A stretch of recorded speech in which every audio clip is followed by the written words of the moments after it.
What makes successful people successful? It's never the lack of knowledge or strength, it's always the lack of will. We at Udaipur Colors are in conversation with Mr. Karan Agarwal, the director of Prem Marbles Private Limited, to know that what was his will to set up such a successful empire. Thank you, Karan ji, for joining us in this conversation. Thank you, Archana ji, for having me. Thank you. So I really wanted to know कि प्रेम marble की शुरुआत कहाँ से हुई? प्रेम marble की शुरुआत मेरे पापा ने एक्सपेंशन दिमाग में रखते हुए करी थी। हमारा 1983 से बांसवाड़ा में ऑलरेडी मार्बल का बिजनेस था और हमारी फैक्ट्री भी है, वहाँ पे माइंस भी है। तो एक एक्सपेंशन के इरादे से मेरे पापा ने 2003 में उदयपुर आए थे। तो उस टाइम उन्होंने यहाँ पे पहले तो लीज पे फैक्ट्री ली थी इधर, फिर हमने 2004 में ये वाली जो अभी करंट में प्रेम मार्बल्स है ये हमने उस टाइम पे परचेज किया पापा ने, and we set up the whole factory here everything. तो दो प्रेम मार्बल्स पुरानी कंपनी है, हमने इसको टेक ओवर किया था 2004 में। तब से प्रेम मार्बल्स हमारा एक दूसरा ब्रांड बन गया है प्रेम मार्बल्स। पहले हमारी जो बांसवाड़ा में फैक्ट्री है उसका नाम था कुशल बाग, अभी हमारे प्रेम मार्बल्स के नाम से है यहाँ पे। So almost 30 plus years. 33 around 33 years 30 years right 30 years. तो मैं जानना चाहती थी कि किस तरीके के मार्बल्स आपके पास है? हम लोग मेन हमारा फोकस है और जो हमारी डीलिंग है वो इंडियन मार्बल पे है, क्योंकि हम लोग जैसे आजकल चल भी रहा है वोकल फॉर लोकल। खैर हम तो बहुत पहले से ही इस चीज़ में सपोर्ट कर रहे हैं कि इंडियन मार्बल को ही हम सपोर्ट करते हैं। हमारी जो माइंस हैं यहाँ पे वो भी इंडियन मार्बल की है।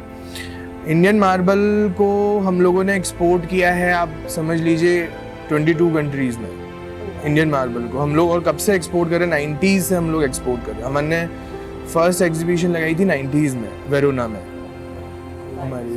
बहुत समय से आप मार्बल इंडस्ट्री में हैं। एग्जैक्टली। तो मैं आपसे ये जानना चाह रही थी कि आप बता ही चुके हैं कि आप इंटरनेशनली भी कर रहे हैं, बट आपके कुछ डोमेस्टिक क्लाइंट्स और इंटरनेशनल क्लाइंट्स कौन से हैं? हमारे डोमेस्टिक क्लाइंट्स अगर आप बात करें उदयपुर की, तो लेटेस्ट में हमने अभी ओरिका बना है जो हमारा उदयपुर में लेमन ट्री का 5 स्टार प्रोजेक्ट है, उसमें हमारा मार्बल लगा है बांसवाड़ा का। और अनंता है यहाँ पे, मैं उन्हीं प्रोजेक्ट्स को मेंशन कर रहा हूँ जो थोड़े से फेमस हैं, होटल्स वाले हैं। और तो अनंता है यहाँ पे, एक ब्रह्म निवास है उसमें हमने दिया हुआ है, और राजपूताना है इधर उसमें। ऐसे बहुत लेटेस्ट में आप समझें तो हमने इसमें दिया है। और अभी जो अपना हॉटेस्ट टूरिस्ट डेस्टिनेशन है स्टैच्यू ऑफ यूनिटी, उसमें हमने बांसवाड़ा वाइट दिया है। तो एग्जैक्टली तो ये हमारे, और बाकी जैसे होटल समझ लीजिए आप, जयपुर में होटल्स हैं, पुणे में बिल्डर्स हैं, बॉम्बे में बिल्डर्स हैं, ऐसे बहुत जगह हमने दिया हुआ है। एंड इंटरनेशनली आप कौन-कौन सी कंट्रीज में एक्सपोर्ट करते हैं? वी एक्सपोर्ट अराउंड 22 कंट्रीज, और उसमें हमारा मेन एक्सपोर्ट जो होता है वो अमेरिका होता है, अमेरिका और यूरोप। वहाँ पे अमेरिका में मेन टेबल टॉप्स होते हैं, काउंटर टॉप्स कहते हैं आप जिनको, जो वो अमेरिका में उनकी खूब डिमांड है। तो हमारा मेन एक्सपोर्ट अमेरिका है और यूरोप है। So करण जी, मैं पूछना चाहती थी कि टाइल इंडस्ट्री एक बहुत ही बूमिंग इंडस्ट्री है अभी, so how is this impacting the marble industry? See, जब ये जो विट्रीफाइड टाइल्स का जो एग्लोमेरेट बोलो, आप कुछ भी बोलो, आर्टिफिशियल मार्बल बोलो, जब ये एंटर हुए थे इंडस्ट्री में, उस टाइम मार्बल टाइल्स की बहुत डिमांड थी। मतलब हमारा आप समझ लो कि 4-4 महीने टाइलिंग प्लांट बुक रहता था, इतनी डिमांड थी। फिर एकदम से स्लम्प आया मार्बल टाइलिंग इंडस्ट्री में, बिकॉज वो प्रोडक्ट्स जो विट्रीफाइड टाइल्स में वो चीप भी थे शुरू में, प्लस उसमें आपको डिज़ाइन ज़्यादा मिलती थी, प्लस पैटर्न सेम मिल जाता था। See marble is a natural product, तो जो नेचुरल है वो नेचुरल ही रहेगा, उसमें आप उसको यू कैन नॉट चेंज। तो उस टाइम पे बहुत इफेक्ट आया था, बट कहते हैं ना हर चीज़ का टाइम होता है। लास्ट फ्यू ईयर से मैं ये नहीं कहूँगा कि रिकवर हो गया है, बट फिर भी सिचुएशन इज़ बेटर। मतलब जो अब मार्बल को समझते हैं लोग, अब धीरे धीरे एक नया कॉन्सेप्ट भी चल रहा है नेचुरल को लेके, लोग ज़्यादा इको फ्रेंडली हो रहे हैं, नेचर की तरफ जा रहे हैं हर एस्पेक्ट्स में। तो मार्बल भी उसमें है कि लोग नेचुरल मार्बल का यूज़ करना स्टार्ट कर दिया है वापस से। मैं टाइल्स नहीं बोलूँगा, बट स्लैब्स का यूज़ बढ़ गया है वापस, मार्बल आ गया है वापस। it's back in the market. It's back in the market. Right. एक मिथ बहुत है मार्बल रिलेटेड कि ये एक लग्जरी आइटम है. So मैं आपसे जानना चाहती थी कि किसी अगर एक कॉमन मैन को अगर अपने घर में मार्बल लगाना हो तो कि उसकी प्राइस रेंज क्या होती है and is marble actually affordable? Yes, exactly. Marble is affordable by any section of the society. उसमें अब आप चाहे मार्बल की रेंज में आपको बताऊं तो 30-35 रुपीज़ पर स्क्वायर फीट से लेके, इंडियन मार्बल की बात कर रहा हूँ मैं आपसे, तो वो 250-300 रुपीज़ पर स्क्वायर फीट तक जाती है इंडियन मार्बल की, जो हम लोग रखते हैं. जैसे मकराना भी इंडियन मार्बल है, मकराना महंगा है बट हम मकराना नहीं रखते हैं. तो जो मेरे पास है उसकी रेंज में बताऊँ आपको 30 रुपीज़ से लेके 250-300 अब एटमोस्ट 300 तक जाती है. तो इसलिए कोई भी सोसाइटी उसको कोई भी सेक्शन यूज़ कर सकता है. ऐसी बात नहीं है. मिथ है कि सिर्फ उसमें ही रहता है कि एकदम जो सुपर लग्जरी या सुपर रिच होते हैं या रिच होते हैं वही कर सकते हैं. हाँ, एग्जैक्टली. तो ऐसा नहीं है. आपको पसंद करना है, 30 रुपीज़ में भी आता है मार्बल, वो आपको पसंद आना चाहिए, आप यूज़ कर सकते हो. So generally जब हम मार्बल की मार्केटिंग के बारे में बात करते हैं, one of the best ways is through exhibitions. तो क्या प्रेम मार्बल भी बहुत सारे एग्जीबिशंस में पार्टिसिपेट करता है? बिल्कुल. हम लोग जो बांसवाड़ा के टाइम से ही हम लोग एग्जीबिशंस में बहुत एक्टिव हैं. हमारा पहला एग्जीबिशन लगा था वेरोना में. और अभी रिसेंट में जो हम जिन एग्जीबिशंस में पार्टिसिपेट करते हैं उसमें शामिल हैं चाइना का और asterisk Mumbai. Because asterisk Mumbai इसलिए कि हमारी मुंबई में भी गैलरी है मार्बल की, डिस्प्ले शोरूम है, तो एक वो. और अभी रिसेंटली हम लोग रशिया में we are planning to exhibit in Russia. तो वो एक अनटैप्ड मार्केट है. हाँ. और नोएडा में भी एक एग्जीबिशन लगती है, उसमें भी हम लोग पार्टिसिपेट. और बाकी बेंगलोर में लगती है स्टोना और जयपुर में स्टोन मार्ट लगते हैं. ये हमारी रेगुलर एग्जीबिशन है जो हर ईयर हम लोग पार्टिसिपेट करते हैं. तो आपने मुझे बताया था कि परमेश्वर जी आपके फादर ने ये बिजनेस स्टार्ट किया था. एंड आपने ये बिजनेस 10 साल पहले टेक ओवर किया है. बिल्कुल. तो मैं ये जानना चाहती हूँ कि प्रेम मार्बल में करण जी का क्या इनोवेटिवनेस और क्या टच है?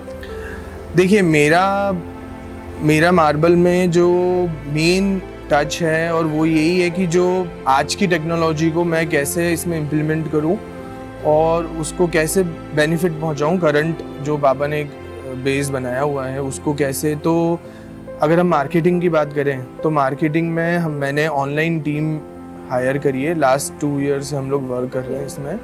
तो डिजिटल मार्केटिंग और SEO प्रमोशंस वो हमने मार्बल में इंट्रोड्यूस किए.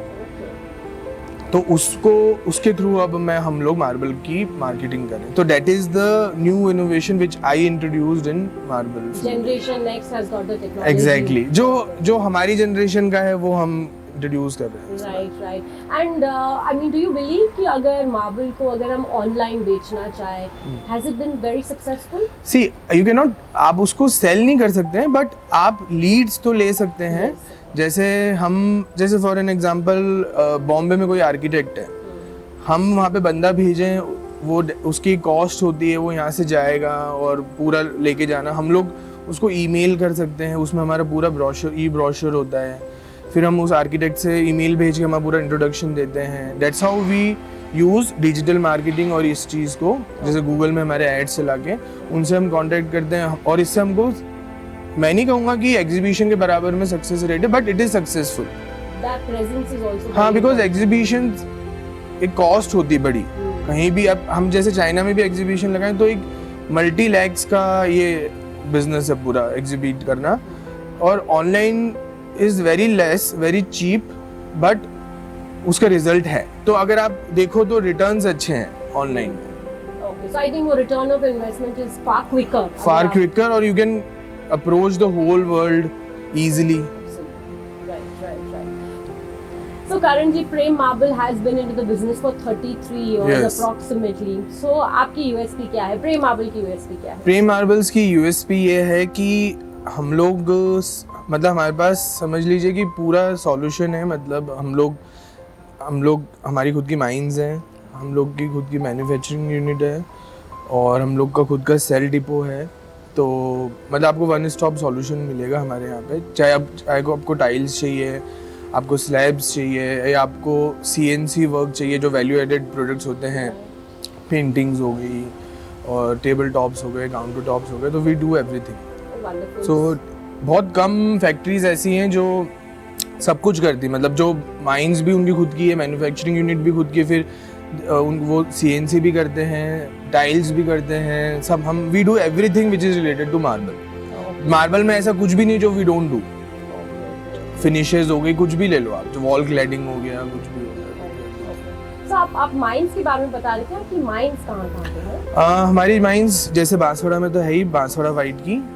उदयपुर में जब पापा ने फैक्ट्री सेट करी थी तो उसके बाद हमने यहाँ पे एकलिंग जी के पास एक मटाटा गांव है, एकलिंग जी के जस्ट पास में ही है, उसमें हमने ब्लैक की माइंस ली थी, मरीन ब्लैक जो है हमारा प्रोडक्ट। और रिसेंटली अराउंड 2 years बैक हमने बड़ी साजड़ी में माइंस लिए हैं, चेरी गोल्ड करके रेड कलर का स्टोन आता है, it is very hard stone, वो हमारा लेटेस्ट है। तो we have around 4-5 mines Udaipur और बांसवाड़ा और बड़ी साजड़ी में मिला के। So, आपके आई एम श्योर कुछ एक्सक्लूसिव प्रोडक्ट्स होंगे, तो मैं जानना चाहती हूँ कि प्रेम मार्बल्स के एक्सक्लूसिव प्रोडक्ट्स क्या हैं? बिल्कुल, हमारे एक तो मरीन ब्लैक है, वो पूरे इंडिया में सिर्फ उदयपुर में निकलता है, और उदयपुर में वो चीज़ सिर्फ 3 फैक्ट्री, ऑलमोस्ट 3 और 4 फैक्ट्रीज में, उसमें मेन हमारे पास है उसका मरीन ब्लैक। और जो चेरी गोल्ड है जो हमने लिया है वो पूरे इंडिया में हमारे पास है, उसकी एक ही माइंस है, वो हमारे पास है जो एक्सक्लूसिव है। तो ये 2 प्रोडक्ट्स हमारे एक्सक्लूसिव है, मरीन ब्लैक और चेरी गोल्ड। चेरी गोल्ड में एक तरीके की आपकी मोनोपोली है। मोनोपोली है, मोनोपोली है। सो करण जी 33 इयर्स हो गए इस सेगमेंट में, सो अब प्रेम मार्बल्स के क्या फ्यूचर प्लान्स हैं? अभी हमारा फ्यूचर प्लान ये है कि फ्यूचर स्ट्रेटेजी आप ये समझ लीजिए कि जैसे हमारी बॉम्बे में गैलरी हमने स्टार्ट करी है अराउंड 1.5 years बैक। अभी हमको रशिया का मार्केट कैप्चर करने में हमारी चल रहा है कि अभी कोविड की वजह से हम लोग थोड़ा सा हमने स्टॉप कर दिया उस चीज़ को। रशियन मार्केट को हमको देखना, एक्सप्लोर करना है कि क्या है वहाँ पे, क्या पॉसिबिलिटीज़ हैं इंडियन मार्बल की। तो वो वी आर होपफुल कि वहाँ पे हमारे को मिलेगी सक्सेस, बट वो वहाँ पे जाके पता चलेगा। तो वंस ये सिचुएशन अभी ठीक हो जाए तो हम लोग रशियन मार्केट को कैप्चर करना चाहते हैं। सो करंटली ये स्ट्रेटेजी हमारी। और फिर जैसे दूसरी जो बड़ी सिटीज़ हैं अपने इंडिया में, हैदराबाद है, बेंगलोर है, वहाँ पे हमको मार्केटिंग करनी है। वो उस पर कैसे चल रहा है कि कैसे मार्केटिंग करें वहाँ पे with less cost, less involvement, ऐसे करके। So, बहुत ही ambitious plans हैं बिल्कुल आपके। बिल्कुल And I wish you all the best. Thank you. And it was wonderful interacting with you, Karan ji. Thank you for your time. Thank you, once again. Archana ji. Thank you so much. Thank you. So today we had a wonderful conversation with Mr. Karan Agarwal, the director of Prem Marbles Private Limited, in our series called You Talk, जहाँ हम ऐसे ही interesting and successful लोगों से बातचीत करते हैं to know what has made them so successful. So stay tuned with us for interesting videos like this on one and only Udaipur Colors.